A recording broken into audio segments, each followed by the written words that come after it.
如果有一天一个人在临终前突然交代一句，我走以后不要买墓地，不要留骨灰，丧事能多简单就多简单，各位，你听到这句话第一反应是什么？很多人心里恐怕都会咯噔一下，马上想，哎呦，这怎么行？这是不是糊涂了？还是舍不得花钱？人走了怎么能连个安身的地方都不要？但各位，事情往往恰恰相反。今天我们不去争论对错，只来聊一个很多人平常不敢认真去想的问题。为什么现在越来越多的人走到人生最后关头，反而会主动交代不留骨灰，不买墓地，甚至不办丧事？这背后未必是冷漠无情，也未必只是为了省钱。很多时候恰恰是因为他们这辈子看过了太多的聚散，尝过了太多的得失，年轻时怎么都放不下的东西，到了生命最后反而一点一点想明白了。这些主动要求身后一切从简的人，背后通常离不开4种非常明显的心态。今天我们就把这4种人一种一种讲清楚。先来说第一种，这第一种人是看透了肉身，不再对身体抱有太深执念的人。各位，你想想看，我们人活着的时候为什么这么珍惜自己的身体？因为你要靠这副身体去赚钱养家，要靠这双腿去公园散步，要靠这双手去抱你的儿女和金孙。这个身体就像我们来到这个世界以后，暂时乘坐了一艘船，人生这一趟路还没走完，你当然要爱惜它，照顾它。但是当一个人走到生命尽头，生死离开了，去轮回转世以后，这副身体的任务也就完成了。所以这第一种主动交代身后事一切从简的人，是因为他们已经分得清楚什么是身体，什么才是真正值得留下的自己。我给各位讲一个真实的故事，大家听完以后就明白了。在台湾中南部有一位姓陈的老先生，这位陈老先生大半辈子都在家修行，邻里街坊平时要是有个什么摩擦争执，只要他出面劝2句，大家的气也就消了。他常说的一句话就是，人这一辈子身体是借来的，总有一天要还回去。陈老先生到了快80岁那年，身体器官开始老化衰竭，医生告诉家里人，老先生的时间不多了。一般人听到自己快要不行了，多半是恐惧哀求，但陈老先生做得非常有意思。在他还能勉强下床走动的那个月里，他开始了一场彻底的断舍离。他把隔壁认识了40年的老林叫到家里，把自己最心爱的一把把玩了10几年的老紫砂壶塞到了老林手里。他把自己书架上那些做了密密麻麻笔记的经书打包得整整齐齐，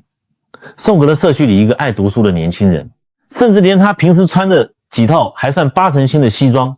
他都洗得干干净净，捐给了旧衣回收箱。老先生的房间一天比一天空，到最后除了他躺着的那张床和一个喝水的玻璃杯，房间里几乎什么都不剩了。他的儿子阿志看着觉得不吉利，跑去跟父亲抱怨，爸，您这是干什么？您人还在呢，怎么把东西全送人了？搞得像个空壳一样。陈老先生坐在床边笑眯眯地说，阿志啊，我连这具身体都要还回去了，这些身外之物还留着干什么？干干净净的来，干干净净的走，心里才没有挂碍啊。陈老先生把生死看得很轻，但他的儿子阿志却在不知不觉中把孝心和面子混在了一起。阿志是个非常传统的生意人，得知父亲病危后，他像疯了一样开始四处托关系，筹备一场他心目中最完美的葬礼。阿志专门花了10几万请了一位风水大师，把北部的几大灵骨塔转了个遍，最后看中了一座位于半山腰号称背山面水的顶级家族塔位，当场刷卡付了200万的定金。不仅如此，阿志还预定了殡仪馆里最大的一间告别厅，他亲自拿着名单给所有的生意伙伴，甚至一些只吃过1次饭的官员打电话，再三叮嘱人家到时候一定要来捧场。他订了上等的鲜花花海，要求把整个灵堂布置得像5星级饭店的大厅一样气派。一切安排妥当后，有一天下午，老先生觉得精神还不错，就把儿子阿志和女儿雅婷都叫到了床前。阿志带着几分邀功的语气凑到床前说，爸，您放心，后事我都给您办妥了。我们在北部最好的一座灵骨塔看中了一个顶级塔位，我连定金都付了，告别式我也联系了最大的厅。爸爸辛苦一辈子，我现在也有能力了，我们一定要办得风风光光，这也算儿子对您最后的一点孝心。”陈老先生躺在床上，听完儿子这番汇报，深深地皱起了眉头。他用很微弱但非常坚定的声音说：“阿志、雅婷，你们听好，那个200万的塔位去退掉，告别式也不要办。”兄妹俩当场就愣住了，以为自己听错了。阿志急了：“爸，您在说什么啊？定金我都交了，这不仅是给您尽孝，这也是我们家对您的尊重啊！以后亲戚朋友问起来，难道说我连个骨灰坛都买不起吗？我的面子往哪放？”陈老先生看着儿子，突然轻轻笑了一下，那笑容里有几分无奈，也有几分悲悯。他说：“阿志啊，爸知道你是孝顺，可你不要把孝顺都花在我走以后，真正该花的是我还在的时候。”老先生艰难地掀起一点背角，指着自己骨瘦如柴的手臂，这副躯壳其实就像是一件穿破的旧衣服，把我死死地困在里面。我这口气一断，我就脱下这件旧衣服，彻底轻松了。你花200万去买一个豪华的柜子，把我这身皮囊装在里面。你想想，你以后每年遇到连假塞车，放下手里真正该做的事，大老远跑去祭拜这身皮囊。你真正怀念的是爸爸这个人，不是那一把灰。骨灰可以成为一种寄托，但千万不要把寄托当成爸爸本身啊！女儿雅婷在旁边哭出声来。可是爸，如果不留骨灰，不买墓地，以后我们想您了，心里空落落的。好，老先生转过头，艰难地伸出手，摸了摸女儿的头，眼神变得无比温柔。傻孩子，我不在这副臭皮囊里，也不在那个冰冷的骨灰坛里。以后你们看到院子里的那棵老榕树，那是爸当年亲手种的。你们在树下乘凉的时候，爸就在那微风里。你们喝着爸教你们泡的乌龙茶，那茶香里就有爸的味道。甚至你们2兄妹以后遇到困难，想起爸曾经教你们做人的道理，咬咬牙挺过去的时候，那一刻爸就活在你们心里。老先生稍微停顿了一下，语气变得非常严厉而坚定。把买塔位的200万拿回来，拿去给你的孩子缴学费，拿去给雅婷还房贷，或者去买点好吃的给你们自己补补身体。以后依照当地规定，替我办理合法的海葬或环保自然葬就好。记住，千万不要执着在一个空壳上。这就是这第一种人，他们不要求死后必须住进豪华的墓园，因为他们明白，一旦神识离开，遗骸就只是遗骸。他们把最深层的牵挂留给了活人，留在了生活的一草一木里，而不是留给了一堆带不走的骨头。我们接着讲这第二种人。前面讲的第一种人是看淡了肉身的执着，但讲句实在话，我们绝大多数人都是在这红尘俗世里摸爬滚打的普通人，没那么多大彻大悟。所以这交代后事不留骨灰，不买墓地，一切从简的第二种人，往往不是因为他们境界有多高深，而是因为一种极其卑微却又极其温暖的心态。他们这辈子最怕的就是麻烦子女。你仔细回想一下，我们身边的长辈，尤其是我们台湾早年间吃过苦的那批父母，嘴里最常念到的一句话是什么？是不是？哎呦，你们忙你们的，我随便对付一口就行，不要麻烦啦。这些人不是不怕死，他们也怕黑，怕痛，但比起对死亡的恐惧，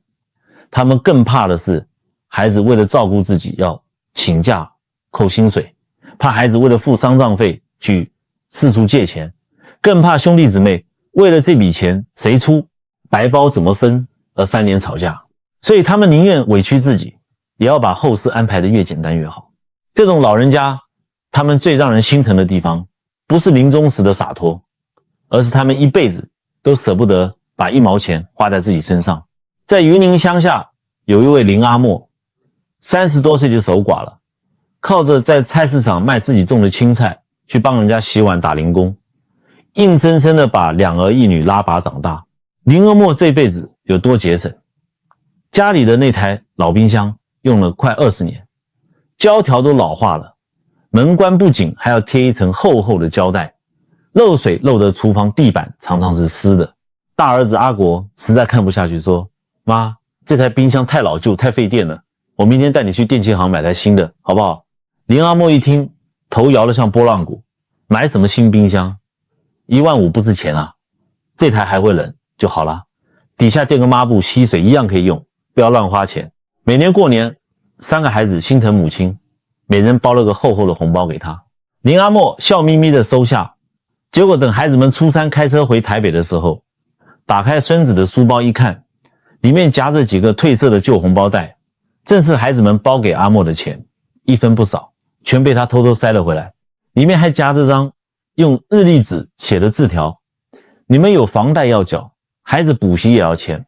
妈在乡下自己种菜，花不到什么钱，平时阿嬷膝盖痛腰酸背痛，孩子们要带她去大医院检查，她总是摆摆手，老毛病了，没事没事，我去巷口药局买块便宜的贴布贴一下，吃个止痛药就好了，你们赶紧回去上班，不要请假带我去看医生，老板会扣你们薪水的啦。他把所有的血汗钱都拿去给大儿子缴了头期款买房，给二儿子做小生意当了本钱，给小女儿办了体面的嫁妆，唯独没有给自己留一点点享受。结果到了70多岁，林阿莫突然一直咳嗽，背痛得直不起来，去大医院一查，确诊了肺癌。后续检查结果出来后，医生也坦白告诉家属，病情已经进入晚期，治疗的目标很难再是彻底治愈，而是尽可能控制病情，延长时间，同时维持生活品质。3个孩子听到消息，全都请了假，赶回医院。在诊间里，医生把几个治疗方案一一说明，也如实告诉家属，每个人的基因检测、身体状况不同，能用什么药，健保能不能给付，我们都要做进一步评估。有些项目如果刚好不符合健保给付条件，后续的自费负担确实不轻。二儿子在旁边咬着牙说，自费就自费，我最近生意虽然周转不开，但为了妈我去借。小女儿直接在旁边哭成了泪人。林阿莫坐在一旁听完，没有马上拒绝治疗，而是沉默了很久。回到病房后，他把门关上，跟3个孩子仔细坦诚地讨论了很久。他非常平静地对孩子们说，阿国、阿明、小茹，你们听妈说，那个自费的药我们不要吃，也不用去到处借钱。阿国急了，妈，只要能治好您，花多少钱我们都愿意，您不要为了替我们省钱就不顾自己的命啊。林阿莫轻轻拍了拍大儿子的手背，微笑着说，傻孩子，妈不是单单为了省钱，医生也跟我们讲得很清楚，后续可能需要定期往返医院抽血检查，也可能有不同程度的副作用。妈自己想过了，我想把舒适和陪伴摆在前面，妈不想把最后的时光浪费在病床上，更不想看到你们为了谁来医院照顾我而影响你们自己的小家庭。妈想回家，想吃小茹煮的丝瓜面线，想坐在我们老家的院子里舒舒服服地看着我的金孙写作业，这就够了。在林阿莫那份清醒且充满智慧的坚持下，孩子们流着泪尊重了母亲的决定，他们选择了以减轻痛苦为主的安宁疗护。回到家以后，林阿嬷度过了一段非常温馨的时光，孩子们轮流陪伴她，没有了医院里仪器的滴答声，只有院子里的虫鸣和厨房里飘出的饭菜香。几个月后的一天半夜，林阿莫知道自己大概是走到尽头了，就把3个孩子叫醒。林阿莫喘着气，但每个字都咬得很清楚。第一，以后依照当地规定，替妈选择合法的树葬、花葬或者海葬。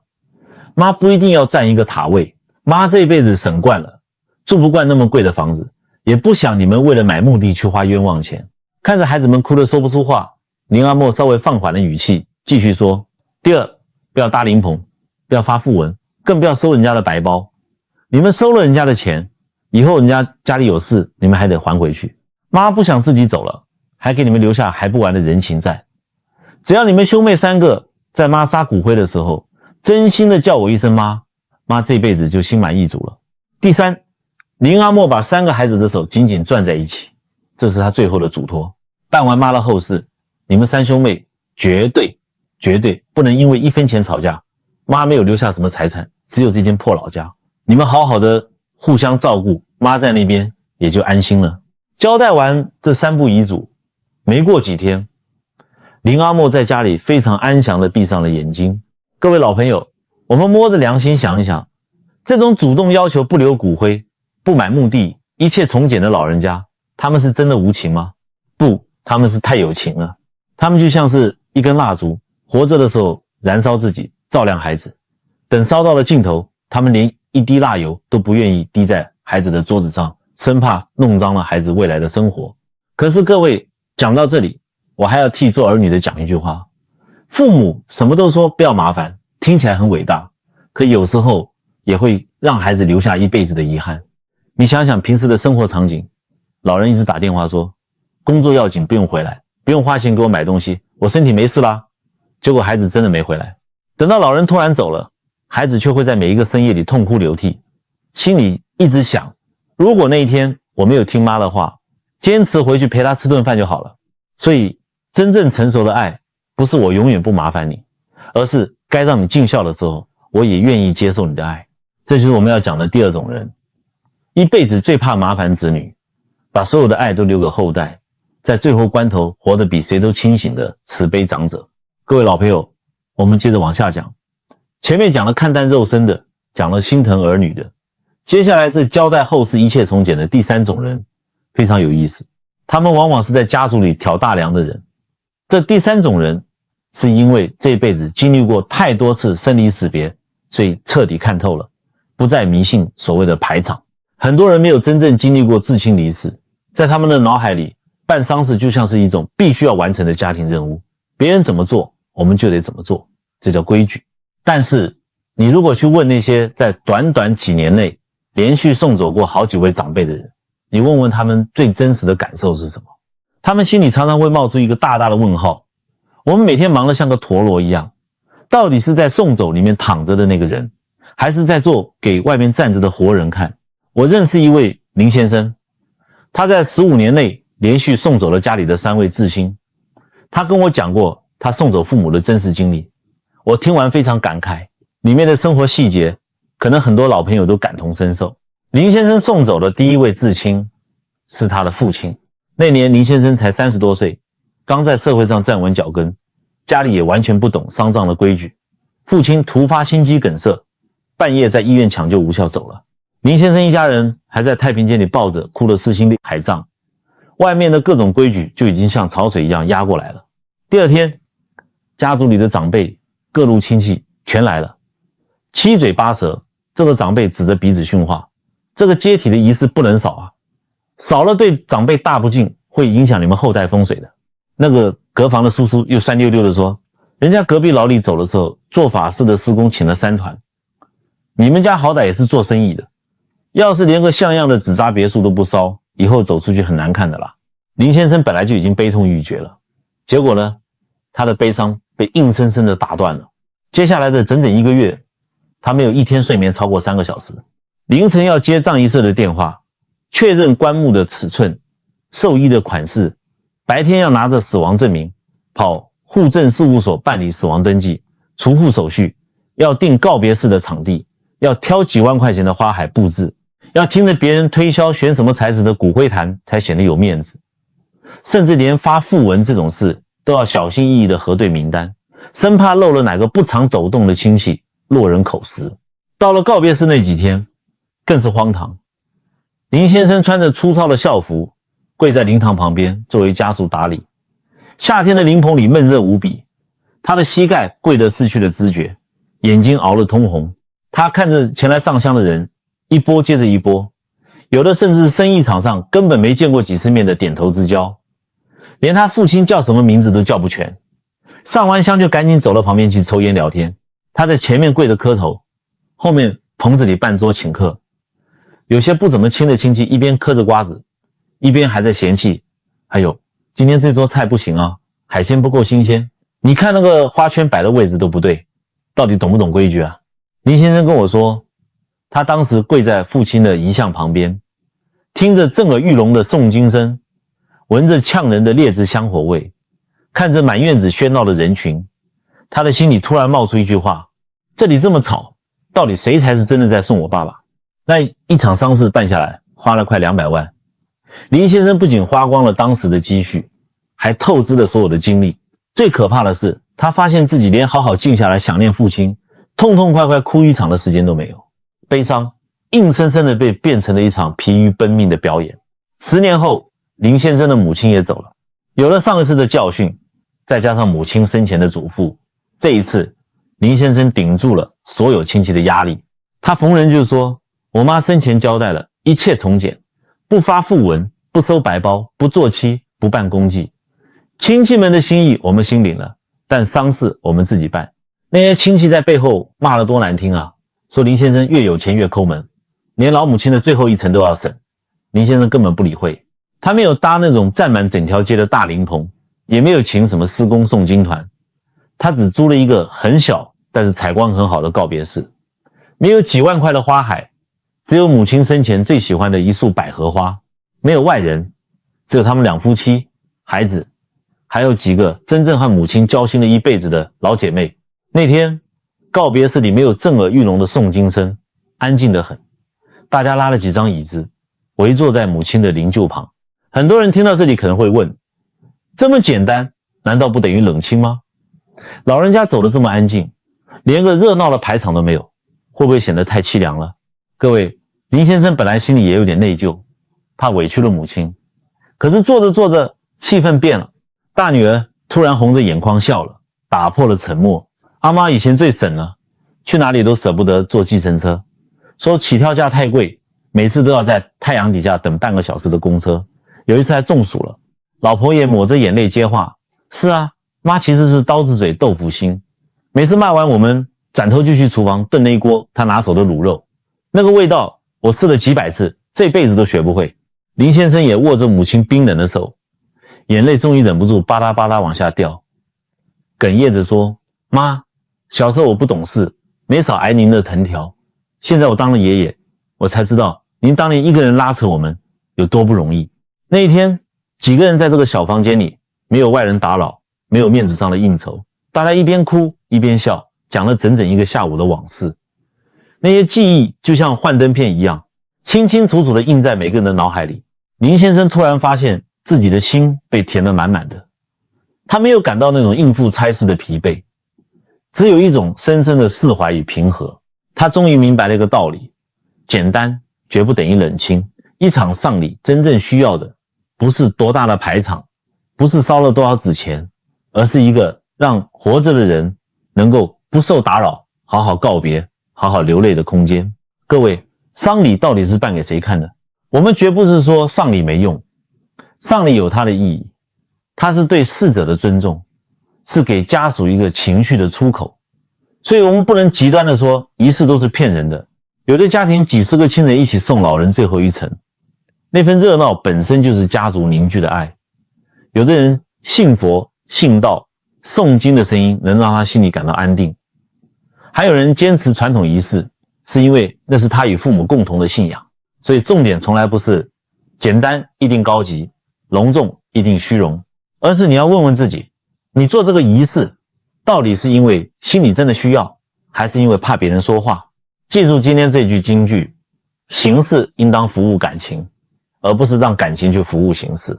真正送走一个人，不是看你请了多少宾客，而是你们一家人有没有在最后那一刻好好的真心诚意的说完那一句谢谢你来过我们这一家。后来林先生年纪也大了，有一天他把太太和孩子叫到身边，非常轻松地说，以后我走的时候，你们就像送阿妈那样简单处理，以后依照当地规定替我办理合法的海葬或环保自然葬就好。孩子舍不得，问他，爸，您连个地方都不留，一个人在那边不会觉得孤单吗？林先生哈哈大笑，拍着孩子的肩膀说，傻孩子，我走的时候都已经走了，还有什么孤不孤单的？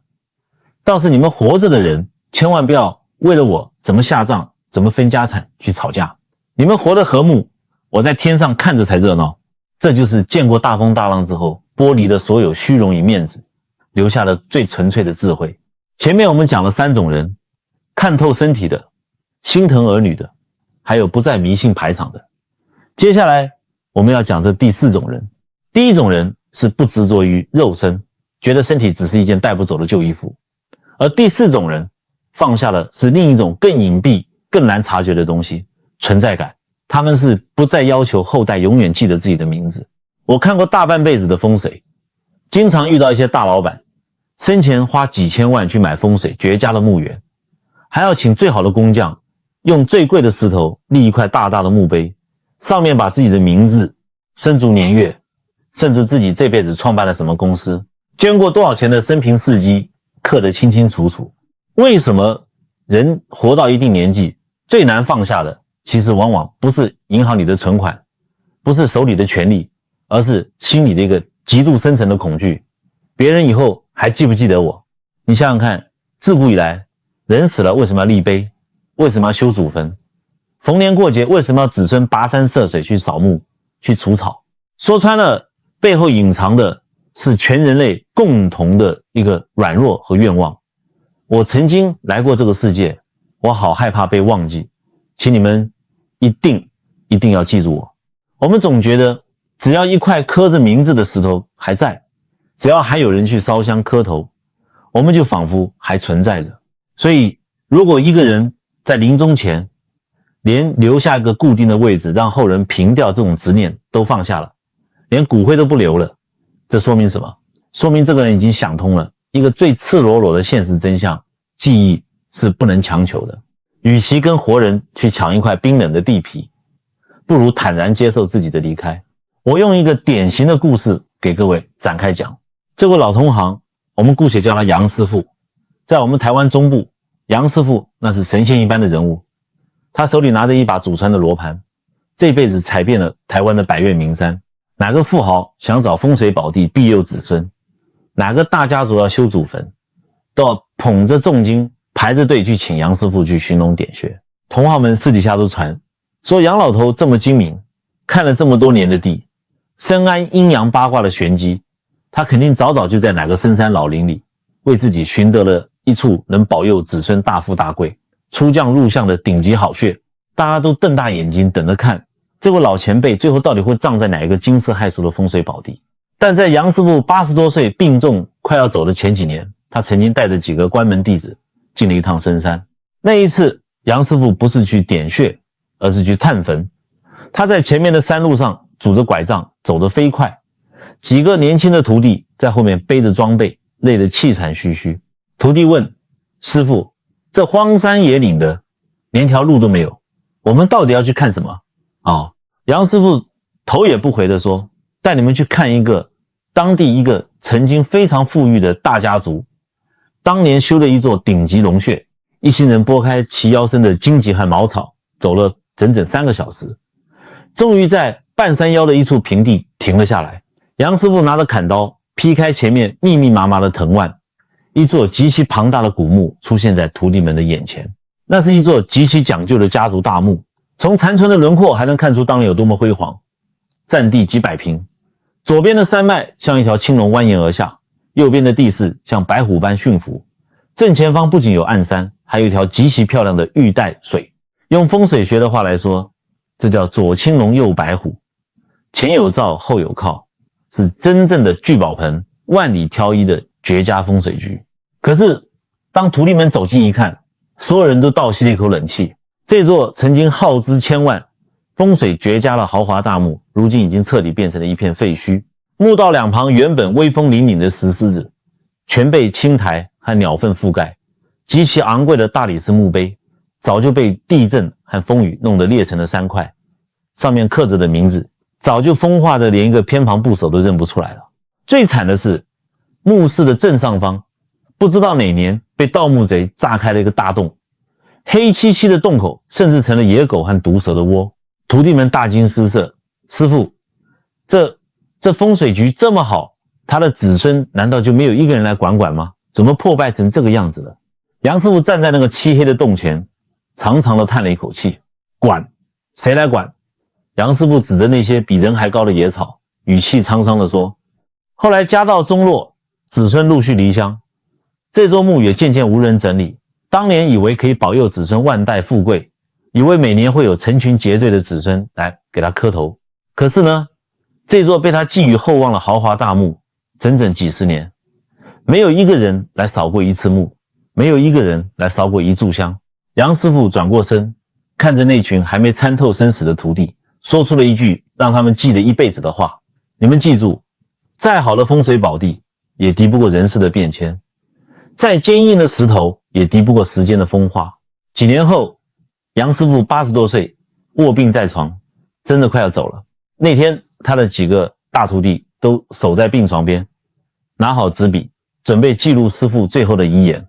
看看师傅到底要把自己葬在哪里。结果杨师傅非常平静地看着这些徒弟说，我走以后把我烧了，把骨灰包一艘小船开到外海去，全部撒进大海里，一点都不要留，连个牌位连块墓碑都不用给我立。大徒弟一听，吓得直接跪在了床边，师父，您这是干什么啊？您一辈子帮别人找风水宝地，怎么轮到您自己？您连个名字都不肯留下，您若是海葬了，连个墓碑都没有，以后过个几十年，谁还记得您杨师傅这号人物啊？您在这个世上不就彻底消失了吗？杨师傅躺在床上，虽然虚弱，但眼睛里透着一种极其明亮的光。他看着跪在地上的徒弟，笑了笑，他说，徒弟啊，你看了一辈子的风水，怎么到最后还没活明白？你们还记不记得当年我带你们去深山里看的那座荒坟？徒弟们红着眼眶，纷纷点头。杨师傅喘了口气，继续说，当年那座大墓修得多气派，名字刻得多深，现在呢，草长得比人还高，谁还记得里面躺的是谁？别说是普通人，你看看几千年前那些皇帝老儿的陵墓，修得像座山一样大，动用了多少人力物力，最后还不是被挖得底朝天？我们这辈子总想占有一块地，立一块石头来证明自己存在过，可是人啊，生于尘土，最后就该归于尘土。争那一块地，刻那个名字，最后长满了野草，到底有什么用？大徒弟哭着问，可是师父，如果没有墓碑，后人们真的把您忘了怎么办？您甘心吗？杨师傅摇了摇头，非常洒脱地说，忘了就忘了，这有什么好不甘心的？长江后浪推前浪，凭什么要求后人非得放下自己的日子？永远记住一个死人，只要我活着的时候尽了我的本分，没有做伤天害理的事，这就够了。老风水师用尽最后的力气，留下了最后的教诲。真正的留名，不是把名字刻在冰冷的石头上，而是你教给徒弟的手艺，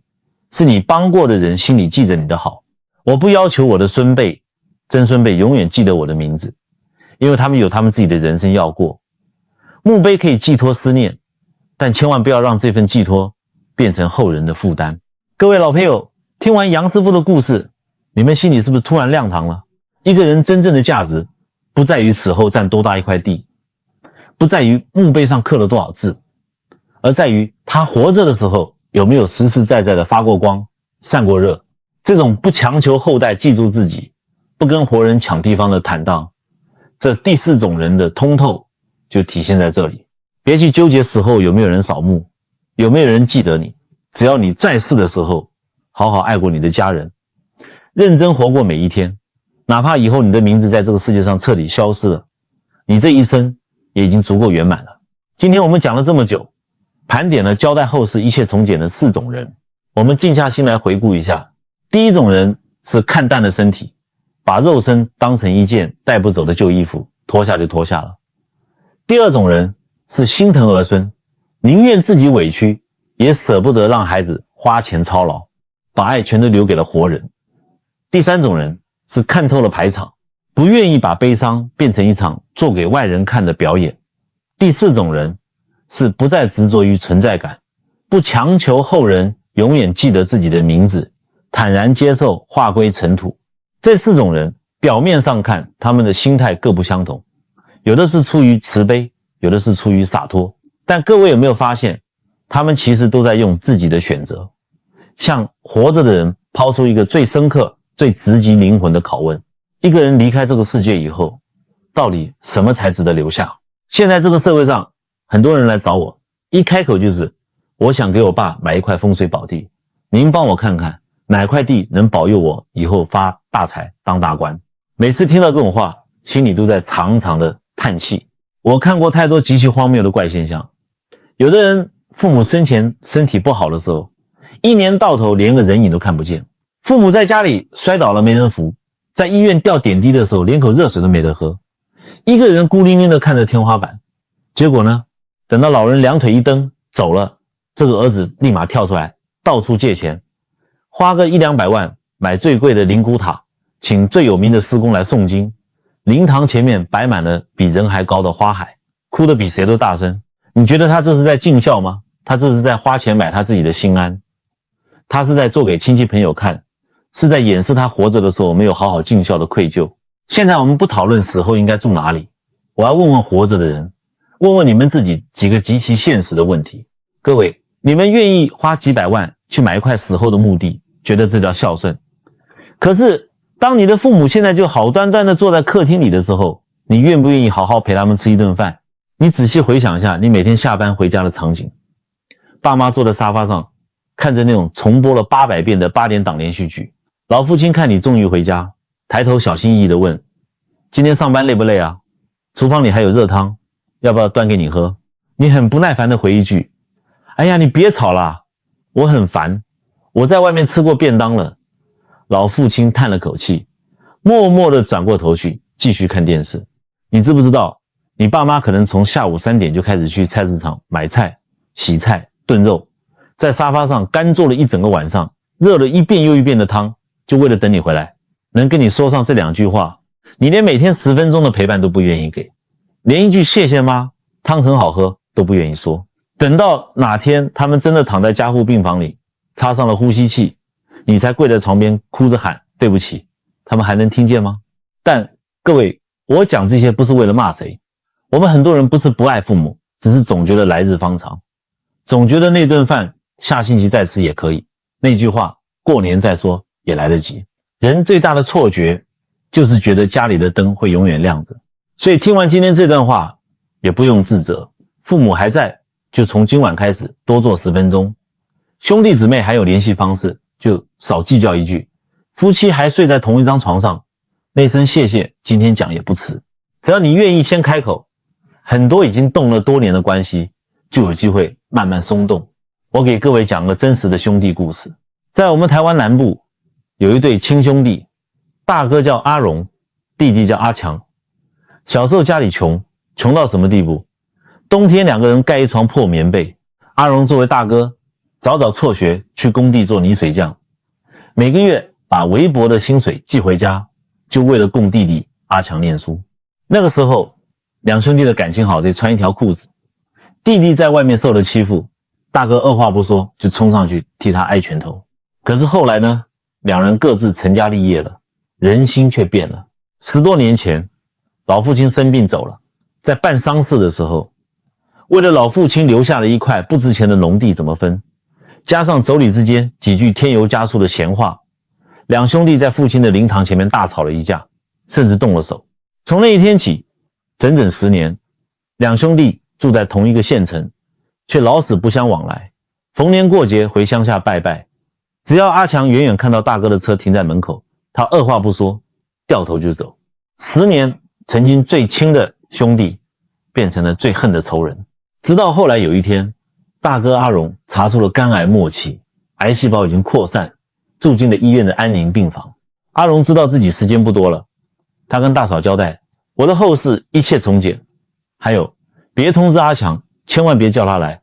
他还在恨我，我不想让他看到我现在这副不成人形的鬼样子。可是大嫂看着丈夫每天晚上被痛得冷汗直流，昏迷的时候嘴里甚至还含糊不清地喊着弟弟的小名，大嫂心里实在不忍，最后还是背着丈夫偷偷给阿强打了个电话。阿强接到电话的时候，嘴里虽然还硬邦邦地说着他死活跟我没关系，可是挂了电话，他的手一直在抖，眼泪在眼眶里直打转。第2天下午，阿强一个人开车去了医院，他把车停在医院楼下，坐在车里连续抽了2根烟。他心里有很多委屈，有10年的怨气，还有那种拉不下脸的面子，但他最终还是踩灭了烟头，走进了电梯，推开安宁病房的门，闻到那种刺鼻的药水味，听到心电图仪器滴滴滴的声音，阿强整个人僵在了门口。他看着病床上的大哥，在他10年的记忆里，大哥阿荣一直是个脾气火爆、中气十足的硬汉。可是现在呢，病床上的阿荣瘦得只剩下一把骨头，眼窝深陷，皮肤蜡黄，连呼吸都要用力地喘着气。阿强一步一步走到床前，拉了一把椅子坐下，2兄弟就这么互相看着，谁也没有先开口。1分钟、2分钟，整整做了10分钟。病房里安静极了，在那10分钟里，阿强的脑海里像放电影一样，全都是小时候大哥光着脚背他过河的画面，是大哥发工之后偷偷塞给他零用钱的画面。那种病房里的安静，不是尴尬，而是所有的恩怨，所有的不甘心，所有为了那几平地争夺的面子，在真实的死亡面前突然变得一文不值。最后还是躺在床上的大哥先打破了沉默，他努力地转过头看着弟弟，用极度虚弱沙哑的声音问了一句：你还在气哦？听到这句话，看着大哥那张脱相的脸，阿强10年的伪装瞬间崩溃，他再也忍不住了，